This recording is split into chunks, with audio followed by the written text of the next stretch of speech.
Le Père Goriot, Honoré de Balzac, lu par Équilivre, livre audio.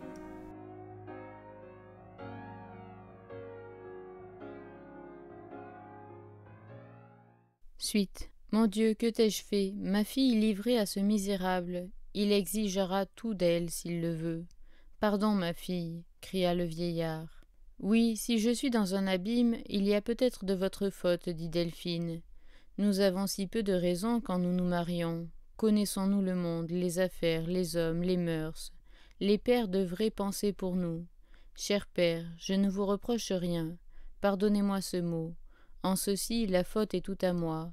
Non, ne pleurez point, papa, dit-elle en baisant le front de son père.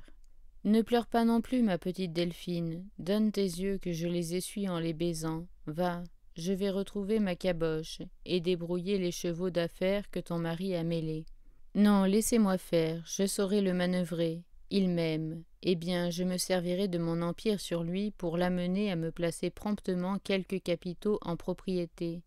Peut-être lui ferai-je racheter sous mon nom Nuncingen, en Alsace, il y tient. Seulement venez demain pour examiner ses livres, ses affaires. Monsieur Derville ne sait rien de ce qui est commercial. Non, ne venez pas demain, je ne veux pas me tourner le sang. Le bal de madame de Beauséant a lieu après-demain. Je veux me soigner pour y être belle, reposée, et faire honneur à mon cher Eugène. Allons donc voir sa chambre.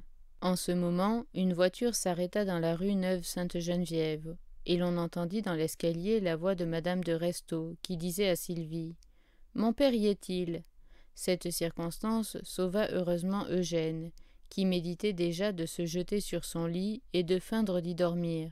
« Ah, mon père, vous a-t-on parlé d'Anastasie » dit Delphine, en reconnaissant la voix de sa sœur. « Il paraîtrait qu'il lui arrive aussi de singulières choses dans son ménage. » Quoi donc, dit le père Goriot, ce serait donc ma fin. Ma pauvre tête ne tiendra pas à un double malheur. Bonjour, mon père, dit la comtesse en entrant. Ah, te voilà, Delphine. Madame de Restaud parut embarrassée de rencontrer sa sœur. Bonjour, Nasie, dit la baronne. Trouves-tu donc ma présence extraordinaire? Je vois mon père tous les jours, moi. Depuis quand? Si tu y venais, tu le saurais. Ne me taquine pas, Delphine, dit la comtesse d'une voix lamentable. Je suis bien malheureuse, je suis perdue. Mon pauvre père, oh bien perdu cette fois. Qu'as-tu, Nasie? Dit le père Goriot. Dis-nous tout, mon enfant. Elle pâlit. Delphine, allons, secours-la donc. Sois bonne pour elle. Je t'aimerai encore mieux si je peux, toi. Ma pauvre Nasie, dit madame de Nuncingen en asseyant sa sœur, parle. Tu vois en nous les deux seules personnes qui t'aimeront toujours assez pour te pardonner tout. Vois-tu, les affections de famille sont les plus sûres. Elle lui fit d'essai, Tess revint à elle. J'en mourrai, dit le père Goriot. Voyons, reprit-il en remuant son feu de motte. Approchez-vous toutes les deux, j'ai froid. Qu'as-tu, Nasie? Dis vite, tu me tues. Eh bien, dit la pauvre femme, mon mari sait tout. Figurez-vous, mon père, il y a quelque temps, vous souvenez-vous de cette lettre de change de Maxime? Eh bien, ce n'était pas la première. J'en avais déjà payé beaucoup. Vers le commencement de janvier, M. de Treilles me paraissait bien chagrin. Il ne me disait rien. Mais il est si facile de lire dans le cœur des gens qu'on aime. Un rien suffit. Puis il y a des pressentiments. Enfin, il était plus aimant, plus tendre, que je ne l'avais jamais vu. J'étais toujours plus heureuse, pauvre Maxime. Dans sa pensée, il me faisait ses adieux, m'a-t-il dit. Il voulait se brûler la cervelle. Enfin, je l'ai tant tourmenté, tant supplié, je suis restée 2 heures à ses genoux. Il m'a dit qu'il devait 100 000 francs. Oh papa, 100 000 francs, je suis devenue folle. Vous ne les aviez pas. J'avais tout dévoré. Non, dit le père Goriot, je n'aurais pas pu les faire, à moins d'aller les voler, mais j'y aurais été, Nasie, j'irai. À ce mot lugubrement jeté, comme un son du râle d'un mourant, et qui accusait l'agonie du sentiment paternel réduit à l'impuissance, les deux sœurs firent une pause.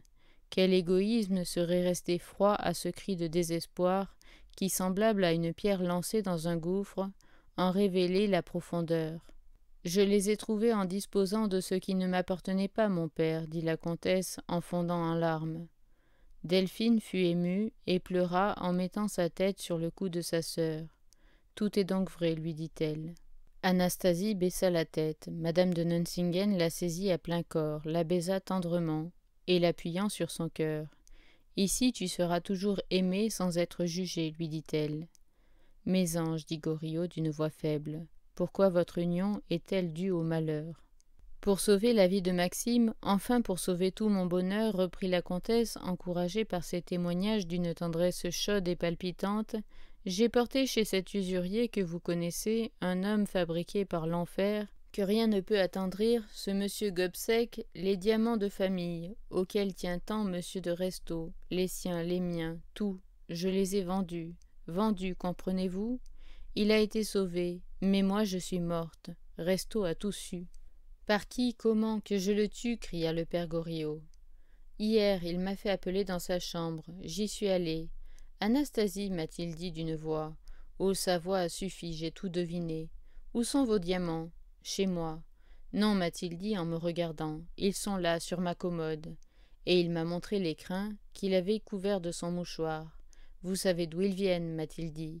Je suis tombée à ses genoux. J'ai pleuré. Je lui ai demandé de quelle mort il voulait me voir mourir.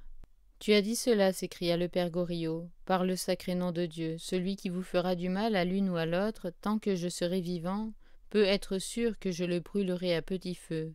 Oui, je le déchiquetterai comme... Le père Goriot se tut, les mots expiraient dans sa gorge. Enfin, ma chère, il m'a demandé quelque chose de plus difficile à faire que de mourir. Le ciel préserve toute femme d'entendre ce que j'ai entendu. J'assassinerai cet homme, dit le père Goriot tranquillement. Mais il n'a qu'une vie, et il m'en doit deux. Enfin quoi? Reprit-il en regardant Anastasie. Eh bien, dit la comtesse, en continuant, après une pause il m'a regardé. Anastasie, m'a-t-il dit, j'ensevelis tout dans le silence. Nous restons ensemble, nous avons des enfants. Je ne tuerai pas monsieur de Treilles, je pourrais le manquer, et pour m'en défaire autrement, je pourrais me heurter contre la justice humaine. Le tuer dans vos bras, ce serait déshonorer les enfants. Mais pour ne voir périr ni vos enfants, ni leur père, ni moi, je vous impose deux conditions. Répondez, ai-je un enfant à moi? J'ai dit oui. Lequel? A-t-il demandé. Ernest, notre aîné. Bien, a-t-il dit. Maintenant, jurez-moi de m'obéir désormais sur un seul point. J'ai juré. Vous signerez la vente de vos biens quand je vous le demanderai. Ne signe pas, cria le père Goriot. Ne signe jamais cela. Ah ah, monsieur de Restaud, vous ne savez pas ce que c'est que de rendre une femme heureuse. Elle va chercher le bonheur là où il est. Et vous la punissez de votre niaise impuissance? Je suis là, moi. Halte là. Il me trouvera dans sa route. Nasie, sois en repos. Ah, il tient à son héritier? Bon, bon, je lui empoignerai son fils, qui sacre tonnerre, est mon petit-fils. Je puis bien le voir, ce marmot. Je le mets dans mon village, j'en aurai soin, sois bien tranquille. Je le ferai capituler, ce monstre-là, en lui disant « À nous deux, si tu veux voir ton fils, rends à ma fille son bien, et laisse-la se conduire à sa guise. » Mon père. Oui, ton père. Ah, je suis un vrai père. Que ce drôle de grand seigneur ne maltraite pas mes filles. Tonnerre, je ne sais pas ce que j'ai dans les veines.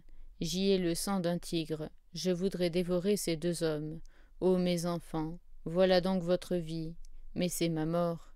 Que deviendrez-vous donc quand je ne serai plus là? Les pères devraient vivre autant que leurs enfants. Mon Dieu, comme ton monde est mal arrangé. Et tu as un fils cependant, à ce qu'on nous dit. Tu devrais nous empêcher de souffrir dans nos enfants. Mes chers anges, quoi, ce n'est qu'à vos douleurs que je dois votre présence. Vous ne me faites connaître que vos larmes. Eh bien oui, vous m'aimez, je le vois. Venez, venez vous plaindre ici. Mon cœur est grand. Il peut tout recevoir. Oui, vous aurez beau le percer, les lambeaux feront encore des cœurs de père. Je voudrais prendre vos peines, souffrir pour vous.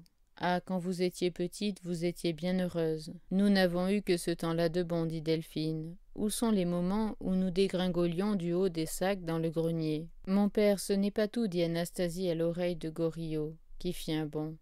Les diamants n'ont pas été vendus 100 000 francs. Maxime est poursuivi.